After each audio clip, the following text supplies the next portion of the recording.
Special thanks to Lizzie Ratsico for her character and voice of Claude's. Also, special thanks to Ghost of Taiwan for recommending her.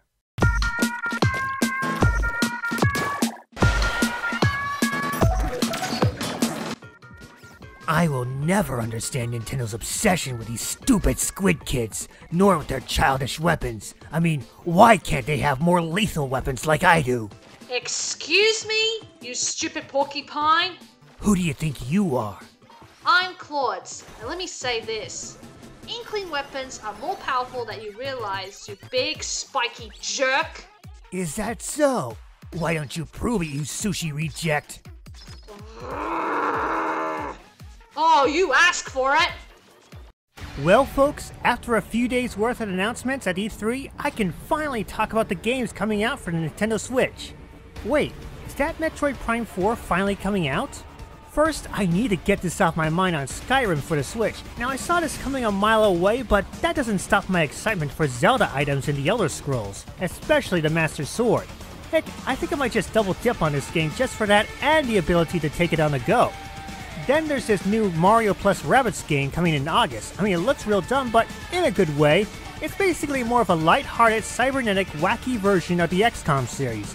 And personally, I'm glad Princess Peach is joining Mario on this adventure instead of playing the usual damsel in distress.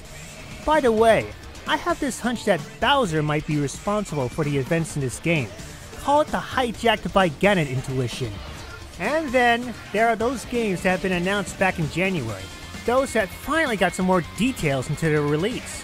I already have a slight interest in both Xenoblade Chronicles 2 and Fire Emblem Warriors. So far, both games show off more than what they revealed back in January. Actually, that's way more for Fire Emblem Warriors. We know one thing, characters from Fire Emblem Awakening, Fire Emblem Fates, and the first Fire Emblem, aka Shadow Dragon, will be available in this Dynasty Warriors style game. Here's hoping we also get villains from those sagas as well. But the one game I am glad we got more content for is Super Mario Odyssey. Due out in late October, this looks more like a really interesting Mario game. One thing that is fascinating and disturbing is the ability to take control of your enemies with your hat. This leads to a whole new level of gameplay for our heroic plumber. Now imagine the more creepy ideas you can use with this take over your foe's hat. The fan artists are gonna go nuts over this. Now I gotta talk about Sonic Forces, also due out for the PlayStation 4, Xbox One, and PC. The main reason why I'm interested in this game is obvious. The ability to play as your own character. I know it's not like playing as Tails, Knuckles, or Amy, but I'm giving this a try because I'm open to this idea. Also, Shadow says he hates this idea big time. Now I wonder what will happen if I were to own him with a flamethrower armed crazed avatar character. By the way, not to be a crazed conspiracy theorist, but I think it would be really funny if this so-called new villain Infinite turns out to be a corrupt version of Sonic the Hedgehog. Eggman, I know what you did there.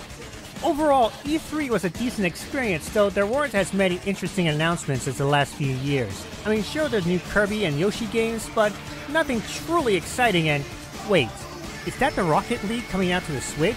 With Nintendo exclusive vehicles? Well, I'm interested. Anyway, will we see more new stuff come out of Nintendo this week? Will we finally hear more about the Switch Virtual Console? Only time will tell. One last thing, I need to go on a rant. As you know, both Rocket League and Minecraft will be allowed to cross-play with other platforms. The former with the Xbox One and Steam, the latter with the Xbox One, Windows 10, Android, and iOS. But surprisingly, the PlayStation 4 is left out. When asked why, Sony claims they're protecting their consumers from external influences. Yes, folks, you are hearing this right. External influences. That's just ridiculous when these so-called external influences may be lurking on the PlayStation Network as well. I mean, come on, Sony. That's just a dumb excuse not to crossplay with other systems. Heck, Final Fantasy XIV can crossplay between the PC and the PlayStation 4. So why leave yourself out with Rocket League and Minecraft when it comes to crossplaying? Bah! Go suck an egg, Sony, you cowards! Anyway, if anything new comes up with the Switch, I'll let you all know. By the way, before I switch on out of here, I wonder what Claude did with Shadow. For someone with a mediocre game, you sure have a big mouth, like a Call of Duty kid. I hate you. Quit laughing at me, you little...